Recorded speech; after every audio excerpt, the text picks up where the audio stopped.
Bharatiya Janata party के fire brand नेता संगी सोम हमारे साथ मौजूद हैं और संगी सोम से हम बात करेंगे आजकल के मुद्दों पर कि किस तरीके से राजनीति चल रही है और जो बयानबाजी एक संत के द्वारा की गई है उसको लेकर क्या विचार है।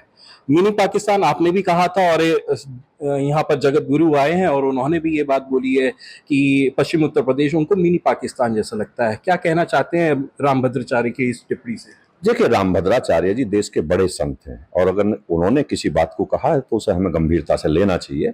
और उन्होंने कहा है कि पश्चिमी उत्तर प्रदेश मिनी पाकिस्तान बनता जा रहा है। मैं तो अभी कुछ दिन पहले बोला था, अब मिनी मत बोलिए, अब तो ये पाकिस्तान बनता जा रहा है। यहाँ जिस तरीके से एक वर्ग की आबादी बढ़ती जा रही है, जिस तरीके से डेमोग्राफी बदलती जा रही है, बॉर्डर की डेमोग्राफी बदलती जा रही है, तो रामभद्राचार्य जी ने बिल्कुल ठीक कहा, उसमें कोई अतिशोक्ति नहीं है। आबादी के हिसाब से बिल्कुल मिनी नहीं, फुल पाकिस्तान है। आप ये लोगों को समझना पड़ेगा, ये लोगों को समझना पड़ेगा कि मिनी पाकिस्तानी फुल पाकिस्तान है।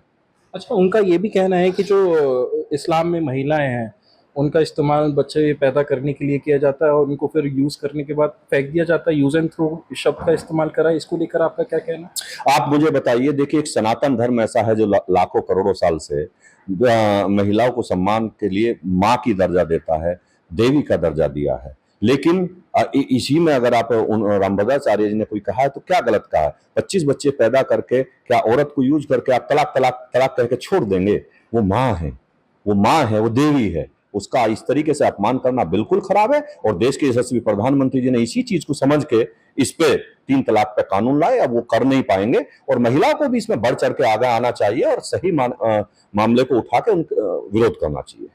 आपसे जब पिछली बार बात हुई थी तो आपने कहा था कि मुस्लिम समाज जो हमारे साथ जुड़े, हम उनको सही दिशा दिखाएंगे, इस तरीके का आपने भी बयान दिया था।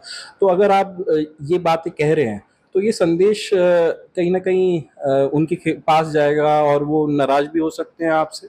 सही बात कहने से अगर नाराज हो सकते हैं तो मुझे कोई फर्क नहीं पड़ता इस बात का। मैं सही बात हमेशा से कहता आया हूं और आगे भी कहूंगा। इसमें क्या गलत कहा है? आप मुझे बताइए, कौन सी बात गलत है? कोई गलत हो तो आप बता दीजिए।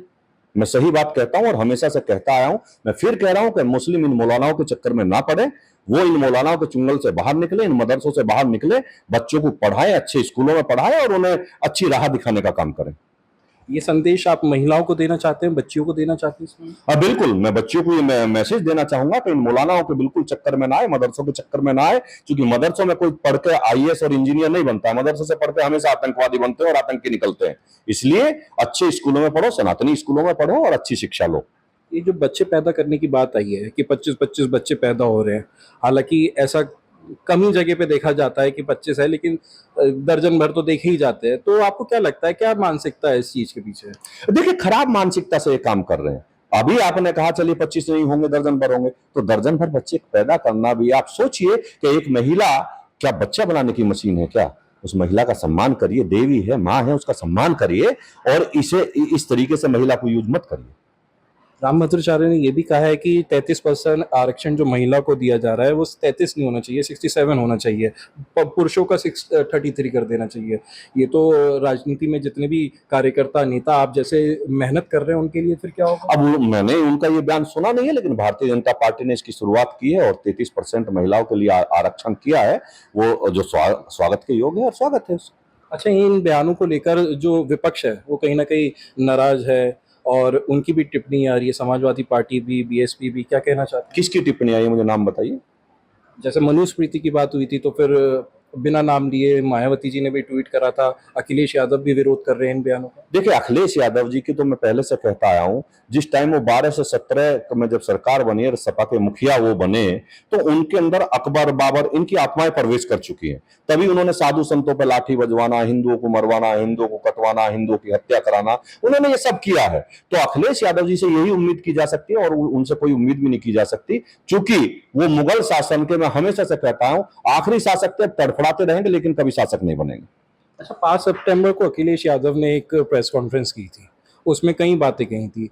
उन्होंने ये भी कहा था, जिन्होंने मेरे को टोटी चोर बताया उस आईएएस को भी ध्यान रखूंगा मैं, सरकार आने दो। भारतीय जनता पार्टी के लिए उन्होंने ये कहा कि पहले इस्तेमाल करेगी फिर साइडलाइन कर देगी।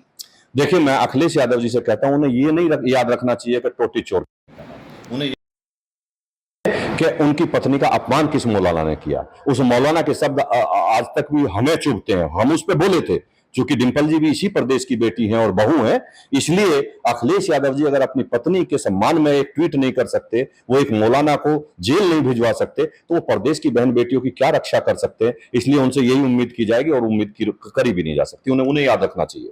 बिहार में चुनाव है, कुछ लोगों ने विपक्ष की कुछ नेताओं को भगवान बताया। अब देखिए, जो लोग विपक्ष के लोग भगवान बता रहे हैं, भगवान वो हो सकते हैं, हम तो भगवान नहीं है।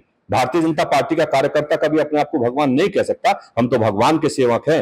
वो भगवान होंगे, इसका मतलब आप समझ लीजिए कि उनका सर्वनाश सुनिश्चित है। बहुत बहुत शुक्रिया बात करने के लिए। हमारे साथ संगी सोम थे, जिन्होंने अपनी बात बेबाकी से रखी और कहीं ना कहीं विपक्ष को भी निशाने में लिया है और उनको एक कहीं ना कहीं अपने ही अंदाज में एक सलाह दी है। अखिलेश यादव के लिए कहा है कि वो अपने परिवार का भी ध्यान रखें और जो भगवान अपने आप को बुला रहे हैं वो सर्वनाश की ओर है, ऐसा संगी सोम का कहना है। अनमोल शर्मा, टीवी 9 भारतवर्ष, मेरठ।